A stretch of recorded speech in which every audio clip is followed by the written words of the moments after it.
Hey there, everyone. It's Andy Baker here, and I'm back with another episode of the Creative AI Podcast. And this week I'm talking with Westin Lee, a AAA game writer, marketing copywriter, and indie author I had the good fortune to work with on the Dying Light franchise. In this conversation, which is deeply informed by an essay Weston published about AI and writing, we explore the implications of AI on creativity, the quality of AI-generated content, and the evolving landscape of writing in the age of technology. Weston, who has the heart of an early adopting techno-adventurer, shares his experiences with AI tools, the challenges they present, and the importance of maintaining quality in creative work. The discussion also touches on the ethical considerations of AI in writing and the potential future of storytelling.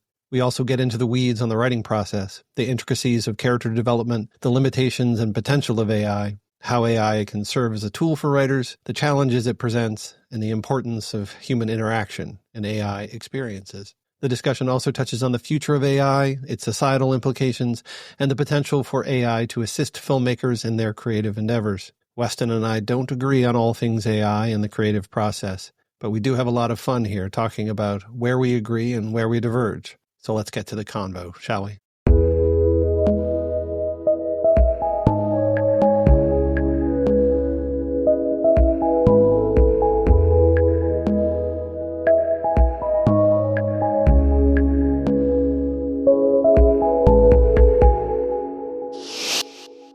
All right, so I am on here with Westin Lee, who is somebody I have known for a bit. We worked on a project together, which to some degree remains unnamed, unannounced, but it was with a company called Techland, Secret. He is a really strong writer, and more importantly, he thinks about writing deeply. And one of the reasons why we're talking now is he's also written a fair bit about AI and the writing process. But before we dive too much into those details, Weston, if you could just introduce yourself to our listeners and talk about sort of how you got where you are now, and we'll go from there. Sure, yeah. Thank you for the warm introduction. My name's Westin Lee. I am a professional writer. In terms of like what my writing work looks like that people pay me for, I work in video games, AAA especially, so your open world sci-fi, action, horror tends to be the genres that I've worked in and consulted in. I'm also a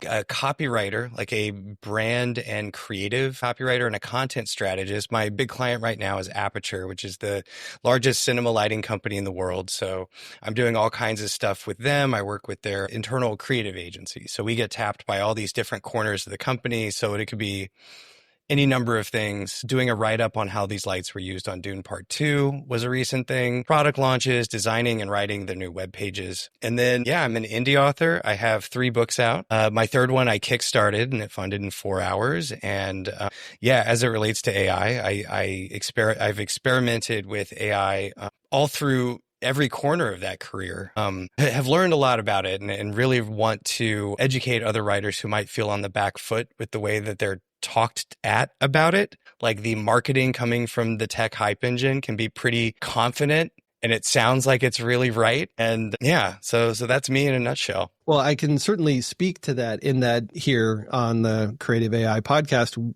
people are coming on and they believe the hype.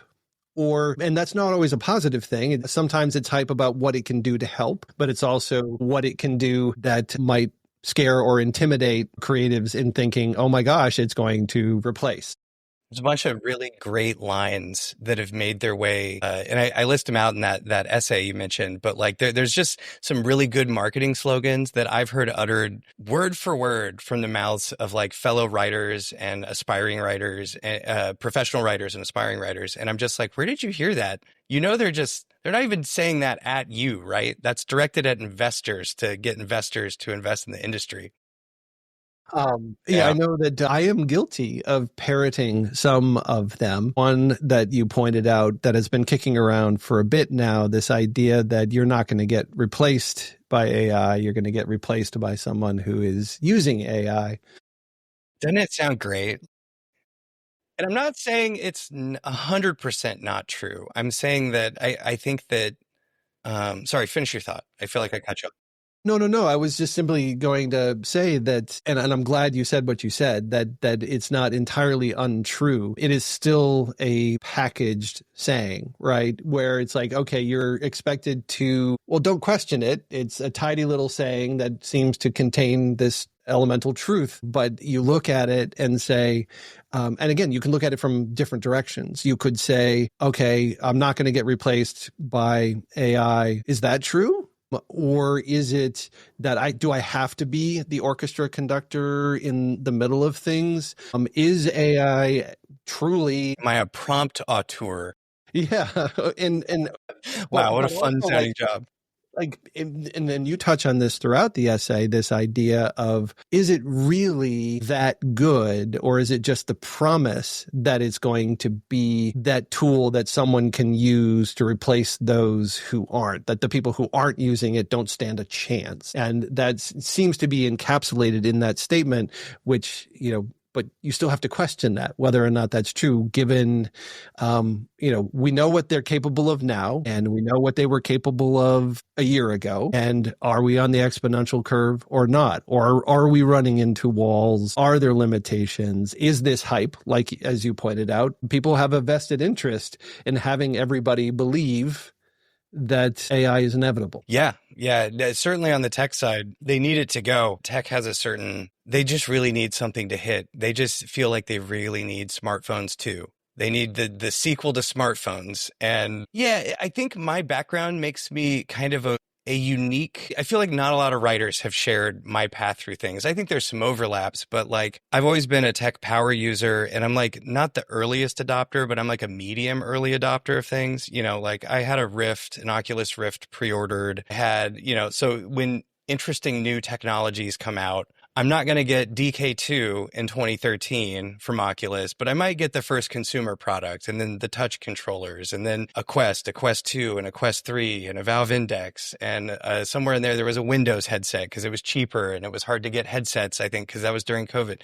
And also, in a past life, I worked in sales and marketing, and I had the good fortune of working for a couple of really smart people who were like not just bosses, but mentors. And we talked a lot about messaging. And I think that kind of first class business education, like, on the ground, I was at a company called Red Rock Micro when they were first to market making cinema and video rigs for DSLR cameras. I don't know that you might remember that era. I was there, but like for younger listeners, in the late 2000s, if you wanted to shoot video, you were kind of stuck with these camcorders that were more like broadcast cameras, and they just didn't look very cinematic. And they were kind of clunky, they were big, and Canon and Nikon one year accidentally made these amazing cinema cameras out of DSLRs. And I had a front row seat to an actual like tech revolution in that industry, and it was wild. And so I had this kind of crash course business background in addition to my experience as a writer.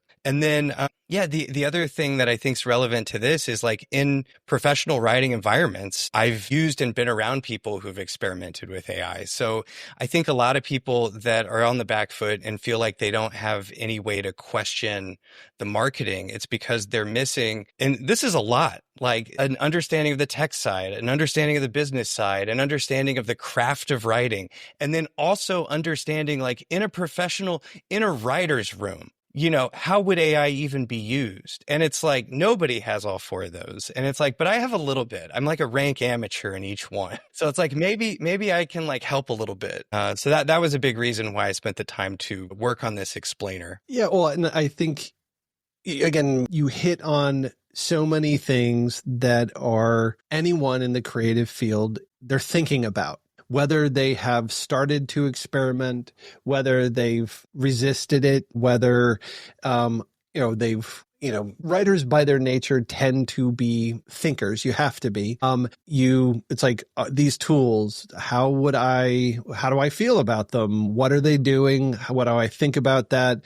You touch on this in the essay and what do I think about the morals and ethics of scraping everything everybody has ever done to be able to create? And this process and this courses throughout the conversations I'm having on this podcast, this idea that we tend to be curious by nature, writers, which is a big chunk of the reason why I wanted to have you on here. I've spoken to one of my other guests was a screenwriter, and he's using all of these tools, but you bring up something like the writer's room. Are you bringing those tools into that open collaborative space, or is that a human space versus a place for these AI tools? Are they stepping into the room with us at that point? Just these questions around the creative process. And you as an early adopter, I'm really curious about your journey where you likely became aware of tools before your average humble scribe at home. And I'm just curious, like you've arrived in a place where you have written about, written this essay to explore all of this, but that's the end result of a lot of thinking and a lot of processing and a lot of experimentation and talking with other people about it. And I promise I am getting to a question. You're good. But when you started down this path, what did that look like? Like, what were you hearing about? What were those early thoughts, the tools where you're like, what is it capable of? And I start playing with them. And like, how did you feel about that? And did anything at any point make you go, crap, this is getting to a place? Absolutely. It's, I was having a conversation with a friend the other day, and I was like, for like creative work, I've been experimenting with AI since like 2021, and AI has been experimenting with me since like 2022. Because I didn't mention this earlier, but I just learned my first novel is actually in the LibGen torrent that Meta stole. So I am now officially in the same ranks as the millions of authors in LibGen. It's an 80 gigabyte torrent. The people who there was a theft of a lot of teleplays and screenplays through scraping their subtitles off of an open source subtitle site, which is so sketchy. But to go back to so that's a thing that's relatively recent. There's actually, I need to update the essay to acknowledge that, because I do talk about that lawsuit, but I did not know at the time that Wicked City was in there. Mildly inappropriate, but I have seen the term on various social media platforms where people are calling it getting scraped. Yeah. I also have been scraped. Yes.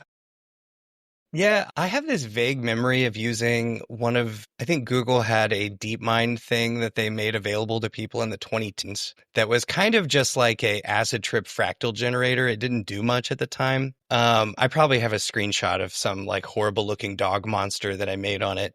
That feels like a thing from the late 2010s, but 2021 was the first time I remember using an image diffuser, and it was not an especially great one, but I was working on my second novel, Tellermoon, and I was like, I should prompt this to see if it could generate little thumbnails of my main characters. One, it literally couldn't do, because it's an alien character and just could not get me even close.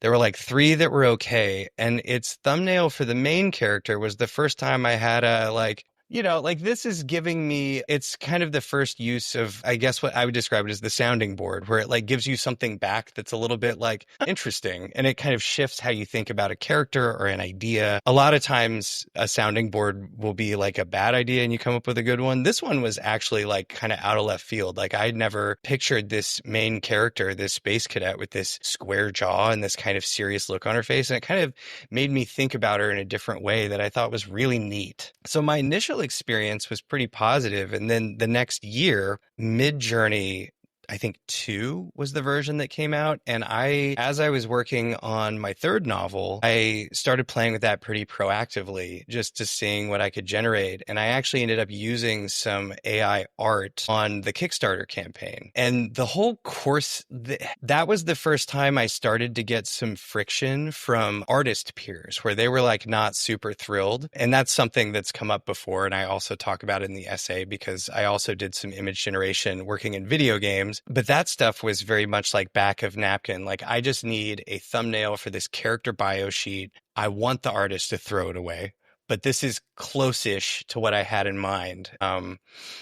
Then ChatGPT hit at the end of 2022, and I remember being at a New Year's party and everybody being like, this is neat. You can ask it a question and it'll type out a response that feels normal. And it's kind of off to the races. I was kind of open to experimenting with stuff. I remember on the project we worked on together, I actually took AI's job. I don't know if you ever heard about this, But No, I was going to mention that I remember I've referenced it a couple of times on the podcast. The Techland contract explicitly said no AI, the one that I had to sign. oh, interesting. And since then, attitudes have changed where contracts I've signed since then don't mention anything about it. I wonder if my contract said that. Should I have not been using? Nobody told me not to use that stuff. I learned it from other people who were more senior on the team. Yeah, well, I just struck me because I had only recently begun sort of starting to deep dive into some of the tools just to see what they were capable of. But I just found it very interesting that they were trying to distance themselves because, I mean, there was no monitoring. Yeah. So it's just like, So how would they know? And there's so many unresolved legal things that it's probably CYA on their part yeah, exactly. beyond like a moral or a quality based conversation. There's definitely arguments to be made from a moral standpoint, but would a big company make them? I don't know. So tell me a bit more about how AI was factoring in for you there. Yeah. So I was not doing LLM prompting very much in that space. I pretty much only used it for if I needed a quick and dirty, like hack together image. Because by that point, I think after the Kickstarter, it became really clear to me that it was like, I don't really want to use this image generation in a customer facing way. I don't think the quality's there. And so Paranormal School 13 is my third novel. That's the one I kickstarted. It's an illustrated anthology novel. So it has art in it. And so there was a moment where I was considering, it's like, well, some of this stuff's kind of cool. Should I put this in the book? And I eventually resolved to do everything by hand, even though it just about killed me. So I'd become, by that point, I was very much like, yeah, this stuff is good to sidebar on or as like temporary materials, but I'm not really I don't think it's there from a quality standpoint to make it customer facing. Yeah, I went through a similar phase in that it helps to convey the ideas. I'm not a visual artist by any means, but it's like I can get it a step closer where it's like, this is what I'm trying to convey to you. This is roughly what I would like it to look like. But like you, I experimented with Midjourney in the early going when I was working on this sci-fi big lore project where we're just coming up with all kinds of crazy stuff, alien races, faraway planets, all the rest of it. You're trying to populate a universe and you start just kicking around different visual ideas. And like my favorite one was this, it basically looked like a paladin in the middle of the desert and it like was warping him to the point where it looked like his armor had turned into like a 4-iron and he was trying to get out of the sand trap. And it was just like, okay, we can't use any of this, but it's like, okay, but it took us a step further along how to visualize. And it starts a conversation. Like you said, it's a sidebar where it's like, okay, this is useful,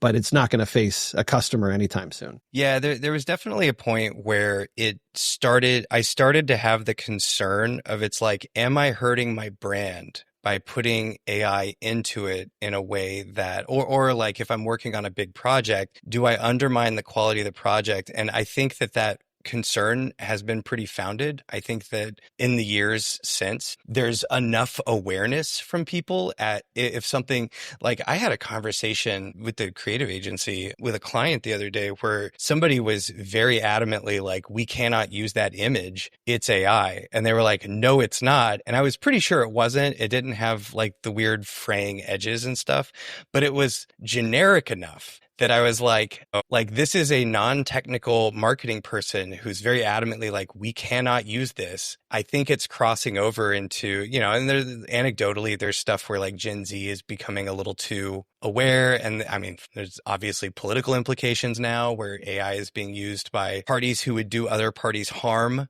let's say. And I think all of it is it's just like a lot of risk vectors. I don't know, that's the word that popped into my mind. But yeah, like as a test bed, I think on the language side, it's pretty innocuous still. I think that's image generation that has that problem among the problems image generators have. But yeah, like on the text side, I think it's just regarded as kind of low quality. Like there's a lot of, if you go onto the copywriting subreddit, there's a fair amount of just like people being like, did you use AI on this? don't use AI on the, indie authors also, and they desperately need to defend a certain bar for quality because indie authors, like indie publishing already has so few gatekeepers that it's very easy to put a book out and not do a great job on it and not do the proper, not do a good edit, not do a good cover, not do, like just kind of put out some junk. And that was even like an entrepreneurial thing. There was that phase where putting coloring books, what is it, low content publishing? That was a whole thing. So it's like that market is already flooded with stuff that gives people a poor perception of that corner of the industry. And it's like, is AI just making it worse? And it's like, maybe. Having done some freelance work, I had someone approach me to edit a novel, and she's self-published, successful in self-publishing, and her niche is Amish romance. So I love it. Oh, that's amazing. Yeah. So, if somebody stumbles somehow, some way into an Amish community and love blossoms, but it's Romeo and Juliet style because it's someone who is Amish, someone who isn't, and it's a formula. The audience is like main characters in Hallmark movies, like the high-powered city lawyer girl who goes back to her home in the country. When nobody's looking, that's what she reads. Yes, exactly. Oh, I love that. But the draft that she gave me, I was like, okay, I now understand why someone who is already self-published is now reaching out to someone who's freelance book editing. This thing is AI, 100%. And this is like over a year ago. Like she already was like she just wanted it to be easier. She wanted to churn out more material. And there was like a 15-page dialogue scene in a diner where they talked about stuff that had already happened. There's like no drama, like it's flat. And you talk about that a fair bit in your essay about what is that quality and sort of where it has been, where it is now. And I want to talk about that. But one thing I wanted to say beforehand is that when you talk about flooding, the flood is here. And I think about it in two different ways. One is that it's drowning things out, and it sort of scares people away perhaps from like self-publishing or getting stuff out there. While at the same time, these tools do empower you to create, like in a visual realm. If you're like trying to do, let's say you wanted to turn one of your short stories into a short film, you have more capability of getting a version of that out there quickly. And, with these tools, then it would be to gather a whole bunch of people and working in, bringing in VFX people and all of that. I'm not saying it would be great, but I'm certainly monitoring a fair bit of AI filmmaking and, people who are, iterating and playing. And this is something I would love to get your take on, that if the market is flooded with a whole bunch of noise, does that drown out the signal? Or does that make the signal that much more precious when somebody is actually really good with a really strong voice, powerful storytelling? Because I'm going to say something that's a bit anathema in that not everybody who works in our industry, and whether they're filmmakers, whether they're writers, whether they're working in video games, not everyone is inspired. They may become professional, they may become proficient, but we all know those voices that rise up and create something particularly special. Yeah. Is that more valued in a world full of AI slop, or does it get drowned out? I don't know. And that's a thing I think about a lot, because I think about, it was Emily Dickinson who was anonymous until she died, right? Yeah. I think a lot about undiscovered creators and my own, my own experience with this stuff. I think before I switched over to full-time professional work, I think I was a strong writer, and I think I'd written strong things. Am I a good sales and marketing person as an indie author? No, not really. That's deliberate. Like, I know what I'm doing and not doing in that space. I'm deliberately not writing series. I'm kind of using it as a place to experiment. I'm really grateful for that, because it's allowed me to fall in love with writing in a way that I hadn't when I was more focused on screenwriting. But yeah, like, it was luck and networking that allowed me to get the jobs that I've gotten. And then once I had the opportunities, I had the materials to, secure the work. Like, I had the stuff. So I think about that a lot. I'm like, are there people who just don't get the opportunity and they're good enough? And it's like, yeah, probably. And are there people, but yeah, to your point, like there's totally, I don't know, like there's noise regardless, and there's been noise regardless. Like, so it becomes sort of, it's another element. And if anything, like my concern with the AI slop, aside from tech bros, like hype bros are annoying. I live down the street from an event space. So like whatever thing is in vogue, it's like on the LED panels on the side of a Humvee parked in front of this event space. So it's NFTs, it's crypto, it's Web3, it's VR, it's the metaverse. Now it's AI. And it's like, guys, it's just the same person moving from thing to thing. And it sucks the air out of the room of like, sometimes of like other really interesting things happening, and maybe even interesting creators. There's a guy who makes live action Unreal puppets, like Muppet style puppets, Ryan Corneal. I love his stuff. And there's this tiny little niche a lot of VTubers do it too, because they're already doing live motion capture for their anime host characters. And some of them have live puppet simulation things. And it's like, I really wish this was a little louder and some of the AI stuff was a little quieter, because I don't love the video generated output from AI stuff. I've seen stuff that's interesting, but nothing has really blown me away in the way that a great commercial spot, for example, has, like one of the historical greats. Yeah, I hear you on that, because it always hits me when a format, the ones that are standing out are these short films that people are making using the tools, but it's still, I was listening to another podcast and they were talking about, this, they haven't quite landed on, like, storytelling still wins. If you go and watch all of the Pixar shorts, there's a different feel to that than, like, there's some technical acumen in these AI shorts that people are making, but they're like demo reels as opposed to like true storytelling, because they have to spend a lot of time tap dancing around the limitations of the technology. Yes. Like, exactly. It's a lot of like, well, like that movie Airhead, like the 2-minute thing where the guy's head is a balloon. And it's like, well, this was the most reliable way to make a consistent character in a thing with the technology we had. Well, and it's interesting. I mean, technological limitations were part of the whole Pixar story from the beginning, in that you probably have heard about when Pixar was being formed, they sat down at a diner and they're like, what kind of stories are we going to tell? And at that one lunch, what it stemmed from was, what can the technology do? Because it's, showing people it's uncanny valley. So what are we going to do? And they settled on toys. They settled on fish, Finding Nemo, cars, heroes in spandex. Yeah. You go back to The Incredibles now, and it's like, wow, the level of detail in this is not how I remember it.